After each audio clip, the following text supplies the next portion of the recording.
Amen. Le titre du message, j'aimerais de vous partager aujourd'hui, ça s'intitule « Joseph, un homme de ferme conviction, guidé par Dieu ». Et si je vous poserais la question, les madames ici ce matin, est-ce que vous auriez aimé ça, d'avoir été choisi par Dieu pour être la mère biologique de Jésus, comme Marie? Ah, il y en a quelques-unes. Les messieurs, est-ce que vous auriez aimé ça d'avoir été choisi par Dieu pour être le père adoptif de Jésus, comme Joseph?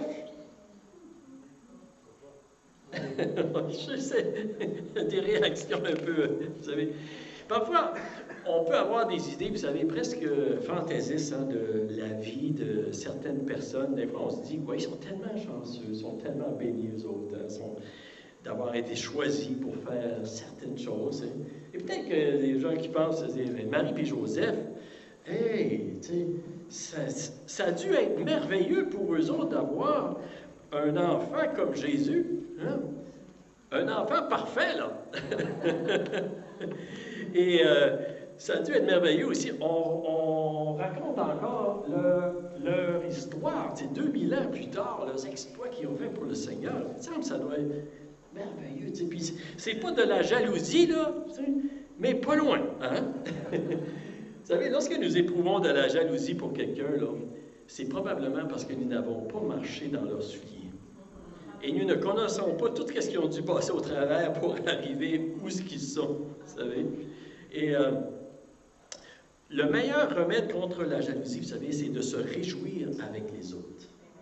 C'est de remercier le Seigneur et de réaliser que nous avons tous un rôle important à jouer dans le monde en faisant la volonté de Dieu. Simplement, c'est très important.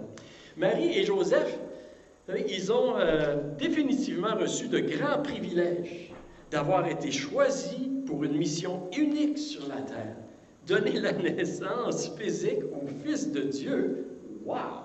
Et être le père adoptif du Fils de Dieu, l'élever depuis sa naissance, son enfance, vous savez, son adolescence, lui enseigner les premiers pas, vous savez, à marcher, à parler. Même Joseph lui a appris le métier de charpentier dans son atelier. C'est vraiment spécial. C'était leur mission, les œuvres que Dieu avait préparées pour eux, vous savez. Et Dieu a aussi préparé des œuvres pour chacun de nous, afin que nous servions à l'avancement de son royaume sur la terre, dans notre coin de pays. Croyez-vous ça? Oui, c'est vrai, vous savez. Aujourd'hui, je veux regarder, vous savez, à la réaction de Joseph lorsqu'il a appris que sa fiancée était enceinte et qu'il n'était pas le père. Et il y avait une décision importante à faire dans cette situation-là. Puis je veux voir avec vous la manière dont il a réagi et qu'il a finalement découvert c'était quoi la volonté de Dieu dans cette situation-là. C'était quoi le bon choix, vous savez. Puis je veux voir avec vous deux éléments importants qui ont permis à Joseph d'être guidé par Dieu puis de faire la bonne décision. Puis je crois que ces éléments-là, vous savez, ils doivent être en nous si nous voulons être guidés par Dieu. C'est très important. Et j'ai l'impression, vous savez, qu'il y a plusieurs personnes aujourd'hui qui vivent des moments semblables un peu à ce que Joseph a vécu. Des personnes aujourd'hui qui ont des décisions à prendre et qui veulent faire la volonté de Dieu. Est-ce qu'il y en a ici des personnes comme ça, vous voulez faire la volonté de Dieu, vous savez, puis vous avez des décisions à prendre, hein? On est souvent là, vous savez. Et puis, parfois, c'est pas facile de savoir exactement qu'est-ce qu'on devrait faire. Et des fois, on peut être tiraillé d'un côté comme de l'autre. Des fois, on se sent comme on est pris entre l'arbre et l'écorce. Hein? Ça peut nous arriver. Vous savez, des fois, on se dit, bien, si je fais ceci, je ne suis pas certain, puis si je fais cela, je ne suis pas certain. Seigneur, qu'est-ce que je dois faire? Mais l'histoire de Joseph, vous savez, que nous voyons avec Joseph, ça nous montre que si nous sommes tiraillés des fois comme ça, là, que nous ne sommes pas des gens anormaux. Puis même que c'est normal parfois qu'on se retrouve dans des situations comme ça. Et l'histoire de Joseph nous démontre aussi que Dieu est toujours capable de nous guider et de nous protéger si nous avons un cœur bien disposé et si nous désirons réellement faire la volonté de Dieu. Et ça, c'est encourageant. Êtes-vous avec moi ce matin? J'aimerais qu'on puisse lire l'histoire. C'est ça, dans Matthieu, chapitre 1. On va commencer à partir du verset 18 jusqu'au verset 25. Et je vais lire dans la version, la Bible second 21 ici. Ça dit ceci. Ça dit, « Voici de quelle manière arriva la naissance de Jésus-Christ. Marie, sa mère, était fiancée à Joseph. Or, avant qu'ils aient habité ensemble, elle se trouva enceinte par l'action du Saint-Esprit. Joseph, son fiancé, qui était un homme juste et qui ne voulait pas l'exposer au déshonneur, se proposa de rompre secrètement avec elle. Comme il y pensait, un ange du Seigneur lui apparut dans un rêve et dit, « Joseph, descendant de David, n'aie pas peur de prendre Marie pour femme, car l'enfant qu'elle porte vient du Saint-Esprit. Elle mettra au monde un fils et tu lui donneras le nom de Jésus, car c'est lui qui sauvera son peuple de ses péchés. » Tout cela arriva afin que s'accomplisse ce que le Seigneur avait annoncé par le prophète. La Vierge sera enceinte. Elle mettra au monde un fils et on l'appellera Emmanuel, ce qui signifie Dieu avec nous. À son réveil, Joseph fit ce que l'ange du Seigneur lui avait ordonné et il prit sa femme chez lui, mais il n'eut pas de relation conjugale avec elle jusqu'à ce qu'elle ait mis au monde un fils premier-né auquel il donna le nom de Jésus. Et je prie, Seigneur, que tu parles à nos cœurs ce matin à travers ta parole. Et je prie que tu m'aides à partager ce message, Seigneur, exactement comme que tu voudrais que je le partage et qu'il porte du fruit, Seigneur, pour ta gloire. C'est ma prière, Seigneur. Dans le nom de Jésus, je prie. Amen. Amen. Il y a 3 choses que je veux voir avec vous concernant Joseph qui nous démontrent la raison pourquoi que Dieu a pu le guider. La première, c'est celle-ci. Joseph, c'était un homme avec de fermes convictions. Avec de fermes convictions. Une définition du mot conviction, c'est un état d'esprit de quelqu'un qui croit fermement à la vérité de quelque chose. Le synonyme, on pourrait dire, c'est d'avoir la certitude, l'assurance, la confiance, une croyance certaine, très profonde, une personne qui est convaincue. Et vous connaissez bien l'histoire, hein?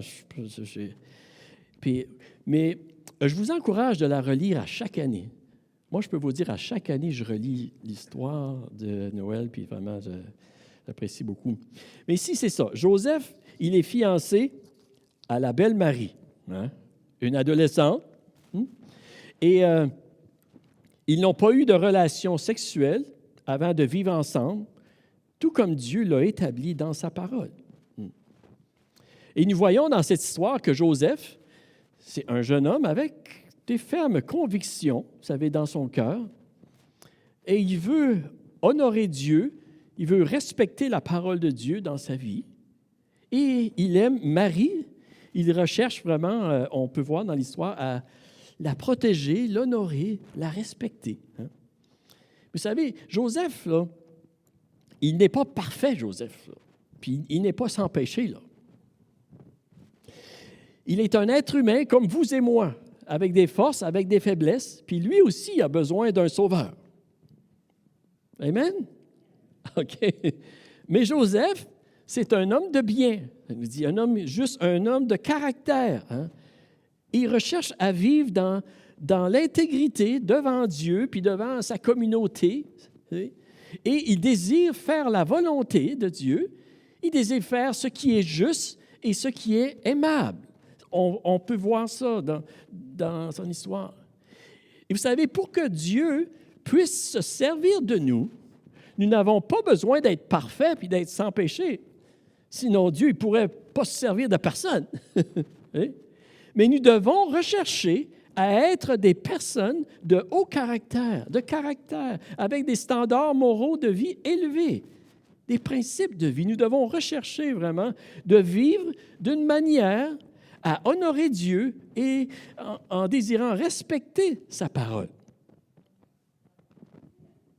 Amen. Et vous savez très bien comme moi que nous vivons dans une société aujourd'hui qui s'éloigne de Dieu, qui rejette sa parole de plus en plus. Malheureusement. Et c'est pourquoi vous savez qu'en 2021, le croyant, le chrétien qui veut honorer Dieu avec sa vie, et en fait, je pourrais dire qui veut vraiment profiter des choses de la vie, parce que qu'est-ce que Dieu veut nous donner, c'est qu'est-ce qu'il y a de meilleur. Amen. Mais le croyant, le chrétien qui veut honorer Dieu avec sa vie, il doit être prêt d'affronter le train de ce monde, les valeurs qui sont véhiculées dans ce monde. Il doit être prêt d'aller à l'encontre de bien des choses que nous entendons dans ce monde. Il doit être prêt à affronter certaines souffrances comme le rejet, le mépris, le ridicule, la persécution, l'inconfort, s'il veut vraiment faire la volonté de Dieu. Amen. Et la question que je veux qu'on se pose également, c'est sommes-nous prêts? Sommes-nous prêts d'affronter la persécution à cause de notre foi en Jésus-Christ comme étant le Fils de Dieu, le seul vrai Dieu qui est venu naître comme un enfant d'une vierge pour mourir sur une croix afin de prendre sur lui la condamnation des péchés du monde entier pour donner la vie éternelle? Sommes-nous prêts d'affronter la persécution à cause de notre foi? Dans sa parole aussi, comme étant la seule vérité qui donne la vraie vie. C'est une bonne question. Vous savez, c'est la fermeté de nos convictions profondes en Jésus-Christ qui va nous donner la force d'affronter la souffrance qui accompagne la déclaration de notre foi en Jésus. Je lisais cette semaine une citation, ça disait ceci. Ça disait « La force de nos convictions se mesure à notre acceptation des souffrances qu'elles peuvent nous causer. » Joseph était un homme aux convictions fermes. En homme intègre, il était prêt à faire ce qui est juste, même s'il était conscient qu'il en souffrirait. Oui. Sommes-nous prêts? Sommes-nous prêts de faire ce qui est juste, de ce que Dieu nous demande de faire, de confesser notre foi, alors que nous savons très bien que ça peut nous causer des difficultés? Et vous savez, faire la volonté de Dieu n'est pas synonyme d'une vie de confort, d'une vie confortable, non. Et vous savez, dans les dernières décennies, particulièrement, vous savez, je dirais même surtout dans les années 1980 jusqu'à 2010 peut-être, là, vous savez, il y a eu un message qui a été véhiculé. C'est comme ça qu'on dit ça. Hein? OK. Un message qui a été véhiculé sur la télévision et d'autres moyens de communication par certains évangélistes, par certains prédicateurs de la parole de Dieu, qui disaient que si tu fais la volonté de Dieu dans ta vie sera facile. Tu vas devenir riche. Pratiquement plus de problèmes. Tu vas prospérer à tout égard. Il y a des gens qui ont appelé ce message-là de prosperity gospel. Hein? Vraiment, it sounds good. Surtout dans une génération que nous vivons qui est tellement axée sur la consommation. Wow, tu sais. Oui, certain. Et il y a beaucoup de personnes qui ont cru puis qui ont accepté ce message-là parce que c'est un message qui est attirant. Vous savez? Et comprenez-moi bien ici ce matin, là, qu'est-ce que je dis là? C'est vrai que Dieu veut que nous prospérons à tout égard. Amen. S'il y a quelqu'un qui veut qu'on prospère à tout égard, c'est bien Dieu. Et nous devrions aspirer. Il n'y a rien de mal à vouloir prospérer, pas du tout. Pas du tout, vous savez. Le livre des Proverbes en parle.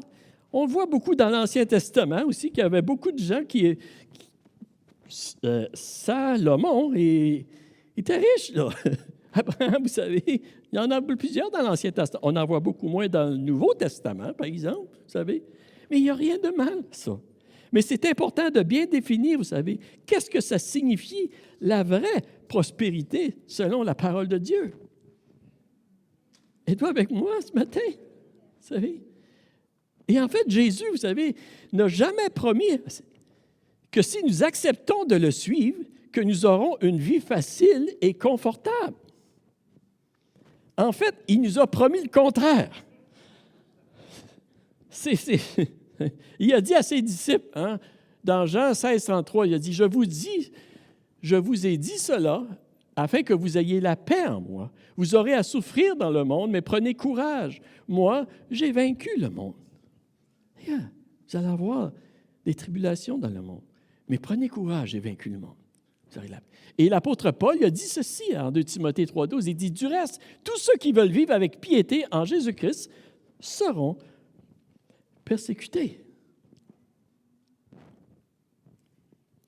Tu n'entends pas beaucoup d'amène à cette heure. Hein? C'est correct. Mais je vous dis ceci, oui, pour vous dire cela, que si le désir ou la conviction d'avoir une vie confortable est plus importante pour nous que de faire la volonté de Dieu, nous allons être disposés à faire beaucoup de compromis dans notre engagement à suivre Jésus et ce sera très difficile d'être guidés par Dieu dans nos décisions. Mais si nos convictions profondes de faire la volonté de Dieu est plus importante que notre confort, nous allons être disposés à être guidés par Dieu.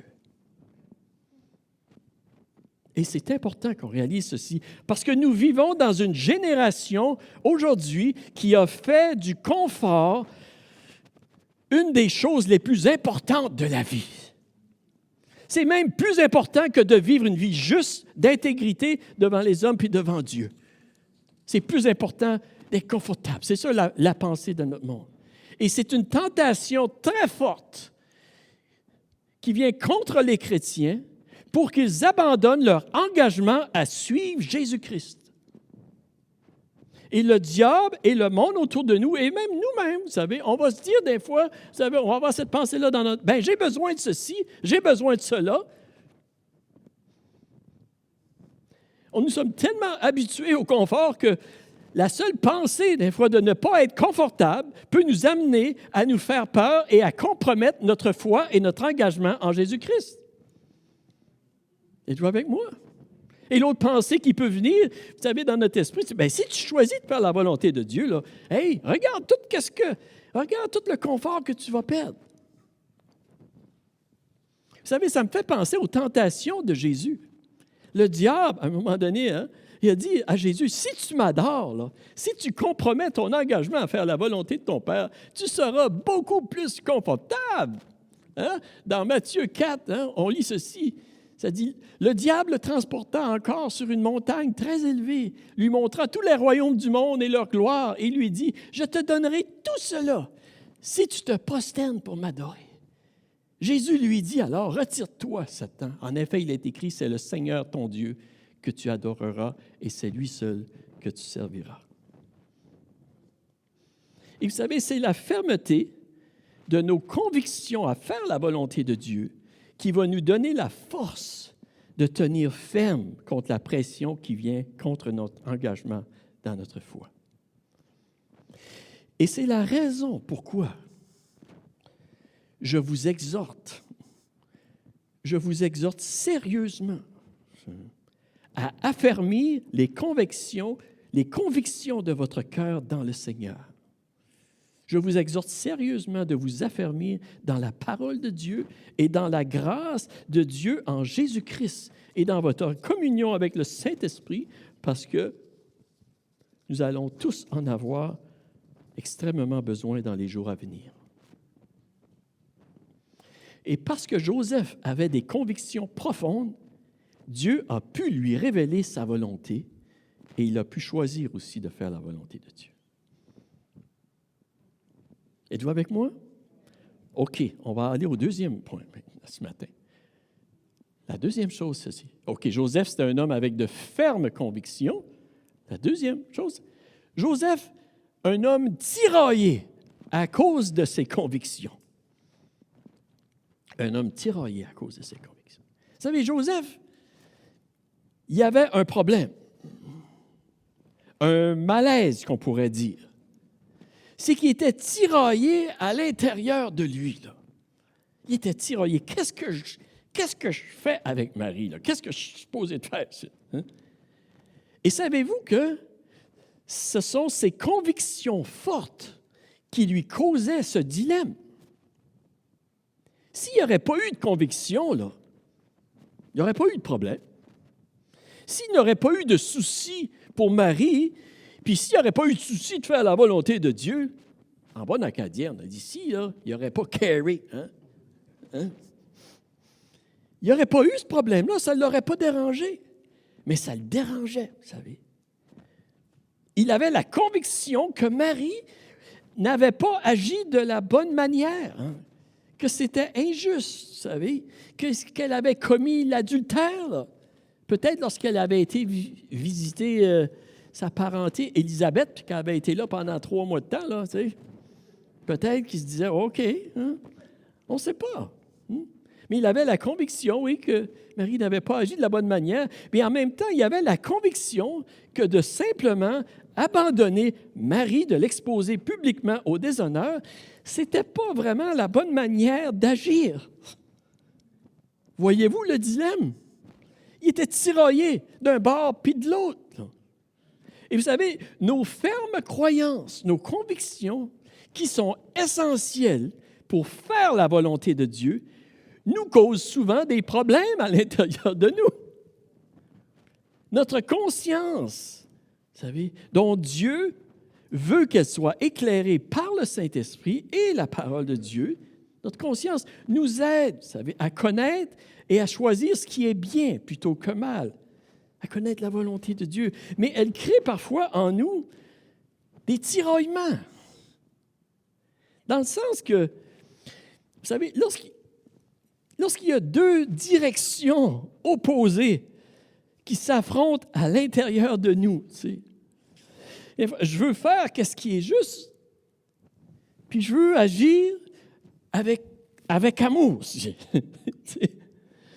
Des fois, ça peut être, on semble que c'est opposé. Comme Joseph ici, il y avait 2 convictions très fortes qui semblent se contredire à l'intérieur de lui. Qu'est-ce que je dois faire? Vous êtes avec moi? Vous savez, comme disciples de Jésus-Christ, le plus nous affermissons nos cœurs dans la vérité de la parole de Dieu, le plus nous allons vivre des tiraillements à l'intérieur de nous. Là, vous me dites, c'est pas trop une bonne nouvelle quand tu me dis là. Mais le plus nous allons vivre des tiraillements, et c'est normal, parce que nous découvrons, vous savez, 2 éléments, 2 attributs, 2 traits de caractère de Dieu dans sa parole qui semblent être contradictoires. Nous découvrons sa sainteté, sa justice, et nous découvrons aussi son amour et sa grâce infinie. Nous voyons très clairement dans la parole de Dieu que Dieu est saint et qu'il déteste le péché, mais nous voyons également très clairement dans la parole de Dieu que Dieu est amour, puis il est miséricordieux, puis qu'il ne veut pas que personne ne périsse. Et parfois, vous savez, ça peut nous arriver d'être confrontés à une situation où nous désirons faire ce qui est juste, vous savez, absolument, et nous désirons aussi d'agir avec amour dans la grâce de Dieu, puis on est un peu tiraillé comme Joseph. Qu'est-ce qu'on est supposé de faire? Et je crois, vous savez, que nous allons être de plus en plus confrontés à ce dilemme à l'intérieur de nous dans les jours qui s'en viennent devant nous autres. De plus en plus. Et je crois aussi, vous savez, que nous allons être de plus en plus accusés d'agir par certains avec un manque d'amour et l'accusés par d'autres avec un manque de fermeté. Comme l'apôtre Paul. Si vous lisez l'histoire de l'apôtre Paul, il était accusé des 2 bords, tu sais, d'un côté puis de l'autre. Wow! Et je dois vous dire que j'ai été souvent tiraillé dans ma vie, dans des décisions que j'ai à prendre. Je peux vous le dire. Absolument. Et je dois vous dire que, à travers ce message, le Seigneur m'a rassuré que j'étais normal. Wow! Tu sais, parce que des fois, on se demande, là, en acadien, on dit, c'est quoi qui est wrong avec moi? Qu'est-ce qui ne va pas avec moi? À travers ce message, le Seigneur m'a rassuré. T'es pas si. OK. Mais je vous dis ceci, oui, pour vous dire cela. C'est normal que vous vivez des combats internes dans certaines situations. C'est normal, mon frère. C'est un signe que vous vous souciez sincèrement de faire la volonté de Dieu. C'est un signe que vous vous souciez de marcher dans la vérité de Dieu avec amour. Dans l'amour de Dieu, de prêcher la vérité avec amour. Et c'est ça ce que nous sommes appelés à faire.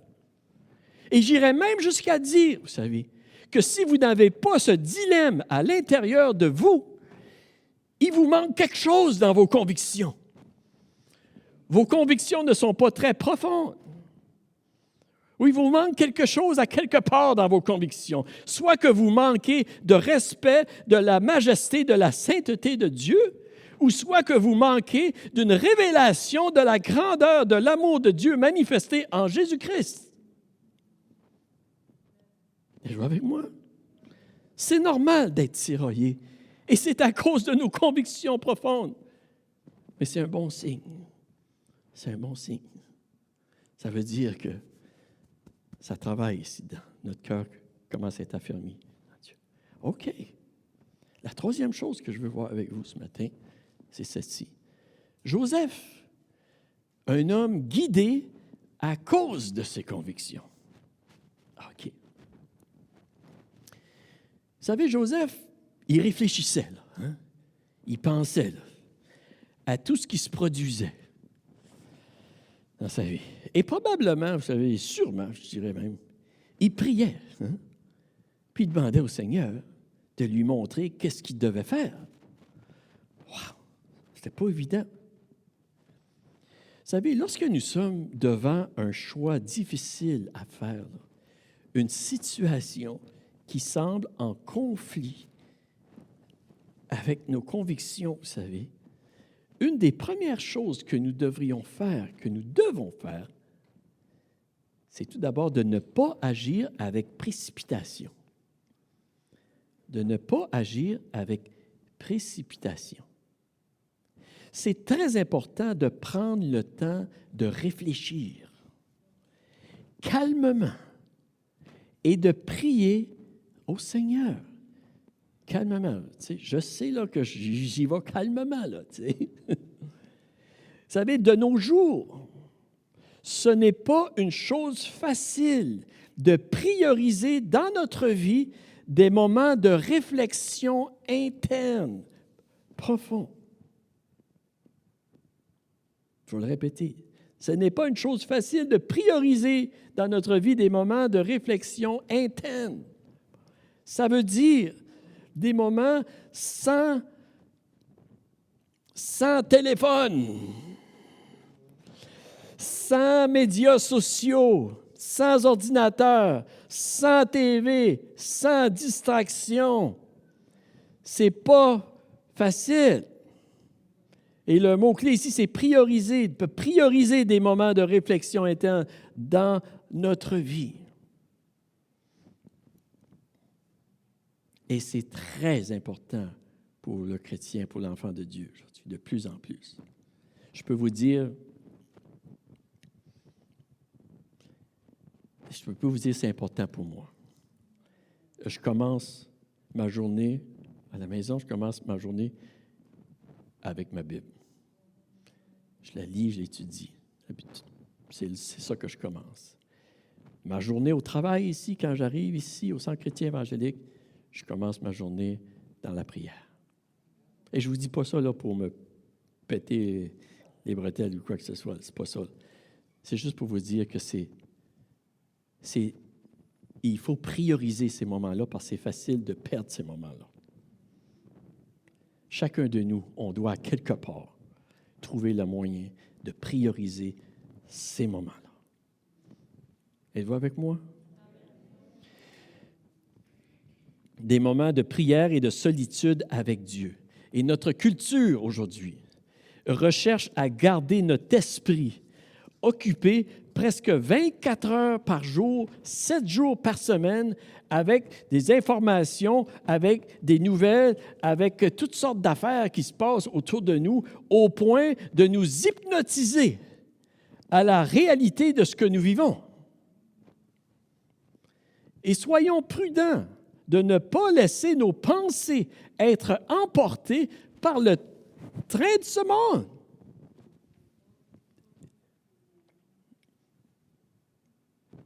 C'est important. Priorisons des moments de réflexion profonde et interne avec le Seigneur, vous savez. Priorisez des moments avec Dieu dans sa parole, vous savez, dans le dialogue avec lui. Si nécessaire, écrivez-le prenez le temps de l'écrire. Mais on a besoin, enfants de Dieu, on a besoin vraiment de ces moments-là si nous voulons être bien ancrés dans le Seigneur. Le prophète Ésaïe a dit ceci dans Ésaïe 30, versets 15 et 16. Il dit « Car ainsi a parlé le Seigneur, l'Éternel, le Saint d'Israël. C'est dans la tranquillité et le repos que sera votre salut. C'est dans le calme et la confiance que sera votre force.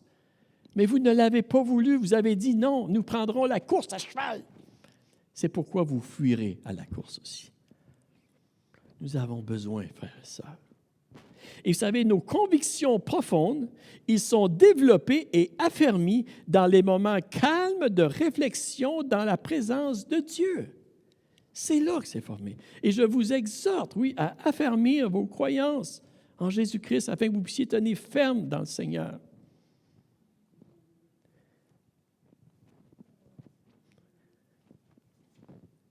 OK.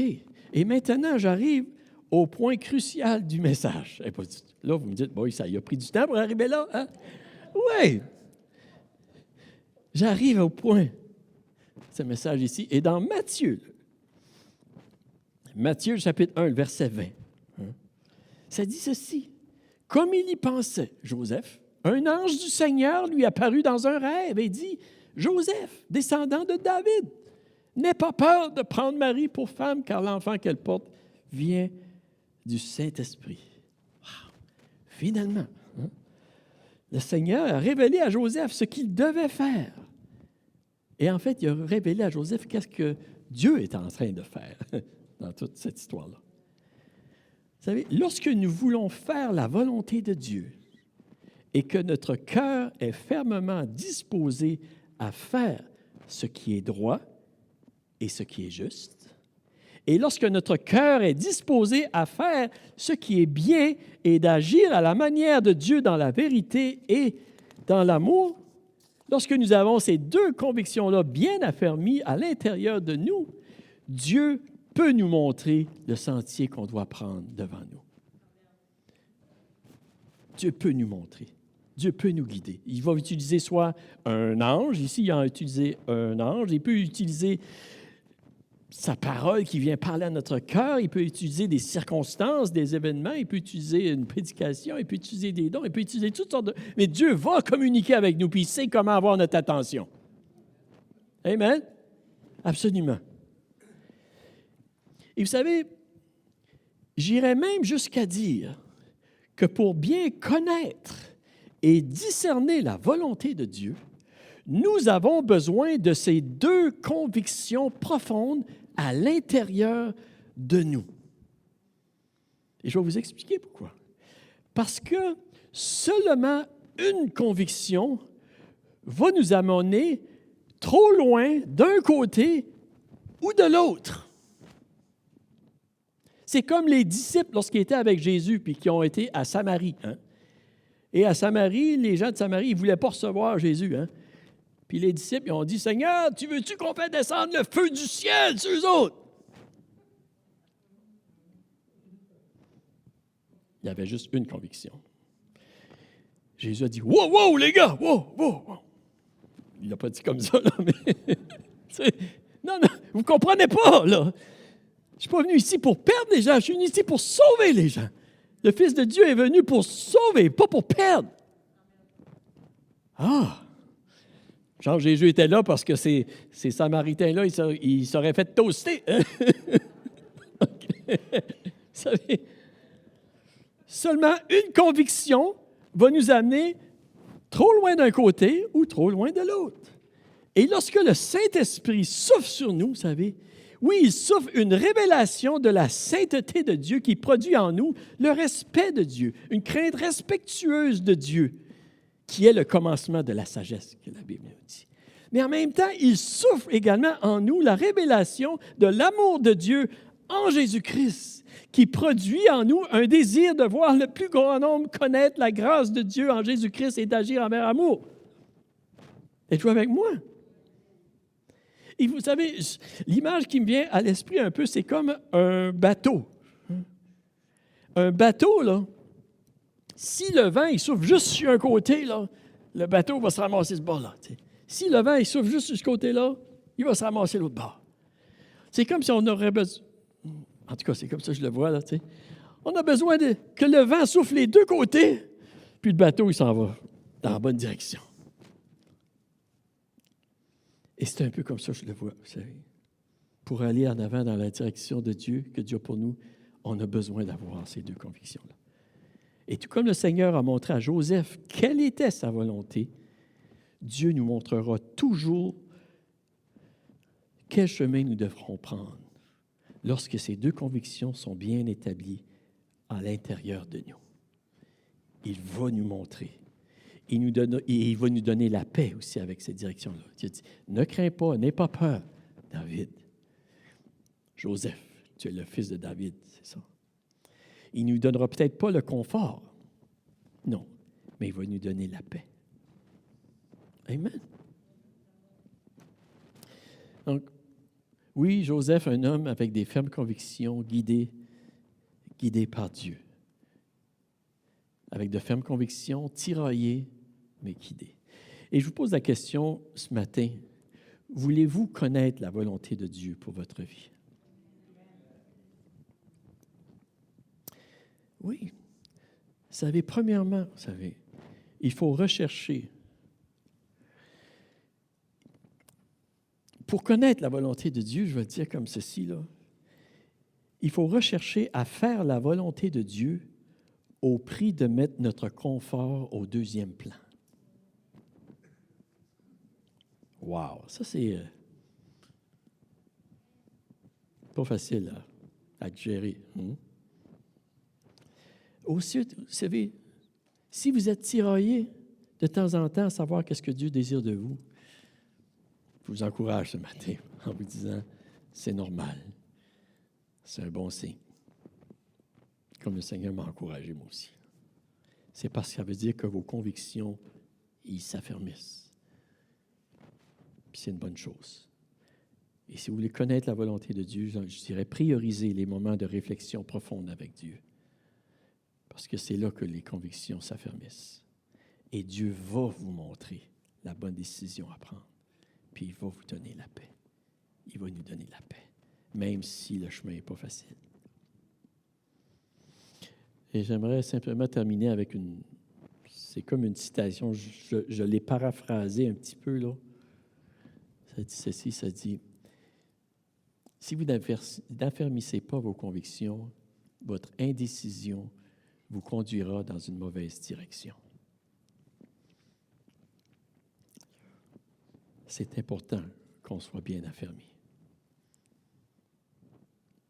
Amen. Puis le Seigneur, il veut nous affermir. Il veut nous fortifier. Il nous connaît et il a un plan pour nous, pour notre vie. Puis merci Seigneur qui a promis de jamais nous abandonner. C'est rassurant. Il a été avec Joseph. Il l'a guidé, il l'a protégé. Joseph a accompli la mission. Dieu va aussi être avec nous. Alléluia. Est-ce qu'on pourrait se lever debout ensemble ce matin? Merci Seigneur Jésus. Alléluia Jésus. J'aimerais que l'on puisse prier à ce temps ici. Alléluia Seigneur. Si c'est votre désir ce matin que le Seigneur affermit les convictions dans votre cœur, votre foi, qu'il fortifie votre cœur,